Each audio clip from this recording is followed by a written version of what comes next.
ভরপুর এই শীতের মৌসুমে ঝাল ঝাল গরুর বটের এই পুলি পিঠা একদম জমে যাবে। বাসায় যদি আসে নতুন জামাই, তাহলে তো জামাই এই পিঠা খায় একদম প্রশংসায় পঞ্চমুখ। হ্যালো, সবাই কেমন আছেন? অবশ্যই কমেন্টে জানাবেন। আল্লাহর রহমতে আমি অনেক ভালো। গরুর বটের এই ঝাল ঝাল পুলি পিঠা তৈরি করব, এই জন্য প্রথমে আমি বানিয়ে নিব ডোটা বানার জন্য প্রথমে একটা বড় পাত্র নিয়েছি, পরিমাণ মতো পানি দিয়েছি, এখানে রান্নার হলুদ ঝাল পরিমাণ মতো দিয়েছি, লবণ টেস্ট অনুযায়ী দিয়েছি, আদা রসুন জিরা পেস্ট পরিমাণ মতো। পানিটাকে খুব ভালোভাবে ফুটিয়ে নিয়েছি। পানিটা যখন ফুটিয়ে আসবে তখন আমি এখানে দিয়ে দিলাম 2 কাপ শুকনো চালের গুঁড়া ও 1 কাপ ময়দা ও শুকনো চালের গুঁড়ার সংমিশ্রণে ডোটা বানিয়ে নিলে ভিতর থেকে হবে নরম, ওপর থেকে হবে ক্রিস্পি, খেতে অনেক বেশি মজা। ডোটা বানিয়ে নিয়ে আমি 10 মিনিট রেস্টে রেখে দিয়েছিলাম। 10 মিনিট পরে একটা বোর্ডের মধ্যে আমি ডোটাকে ভালোভাবে মুথিয়ে নিয়েছি। এই পর্যায়ে ডোটাকে একটা বড় সাইজের রুটি বানিয়ে নিয়েছি। রুটিটা একটু মোটা সাইজের হবে। তারপর যে কোনো একটা ক্যাপের সাহায্যে আপনি কেটে নিতে পারেন। আমি একটা বড় সাইজে একটা ক্যাপের সাহায্যে সবগুলো আমি সমানভাবে শেপ করে কেটে নিয়েছি। দেখুন, একদম মোটাও না পাতলাও না। আর এইভাবে বানিয়ে নিলে পিঠাগুলো দেখতে অনেক সুন্দর হবে, খেতে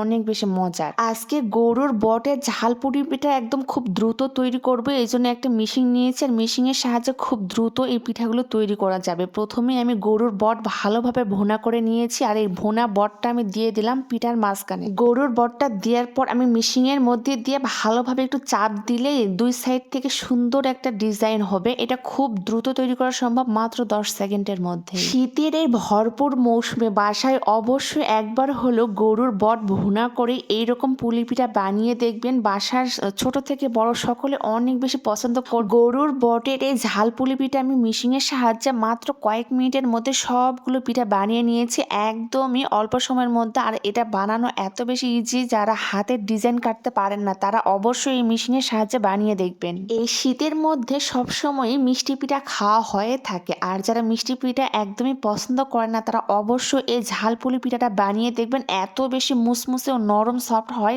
যে কেউ পছন্দ করবে। খুব অল্প সময়ের মধ্যে সবগুলো পিঠা বানানো একদমই কমপ্লিট। এটা এক সাইডে রেখে দিয়ে চলে গেলাম পরবর্তী স্টেপে। একটা গ্যাসের চুলার মধ্যে আমি দিয়ে দিলাম ফ্রাই প্যান। রান্নার রেগুলার তেল দিয়েছি পরিমাণ মতো। তেলটা হালকা একটু গরম হয়ে আসলে পিঠাগুলো ছেড়ে দিব। পিঠাগুলো একটু সময় নিয়ে 2 সাইডে ব্রাউন কালার করে ভেজে নিয়ে সবগুলো পিঠা উঠিয়ে নিব। এই পিঠাগুলো দেখতে যতটা লোভনীয়, খেতে কিন্তু তার থেকে ভারী মজার। আমার ফুল ভিডিওটি কে কোন জেলা থেকে দেখতেছেন অবশ্যই কমেন্টে জানাতে ভুলবেন না, যাতে আমি নেক্সট ভিডিওতে আপনাদেরকে ধন্যবাদ জানাতে পারি। আমার ভিডিওটা ভালো লাগলে তাহলে অবশ্যই বেশি বেশি করে শেয়ার করে আমার পেজের পাশেই থাকবেন। কথা বলতে বলতে আমার এইদিকে সবগুলো পিঠা একদমই মুসমুসে করে ভেজে নেওয়া কমপ্লিট। দেখতে যত বেশি লোভনীয়, খেতে কিন্তু তার থেকে অনেক বেশি মজার। আমার কাছে মনে হয় যে কোনো গেস্টের সামনে যদি এই পিঠাটা দেওয়া হয়, যে কেউ অনেক বেশি মজা করে খেয়ে নেবে, আপনার প্রশংসা করতে বাধ্য হবে। আজকের মতো আল্লাহ হাফেজ।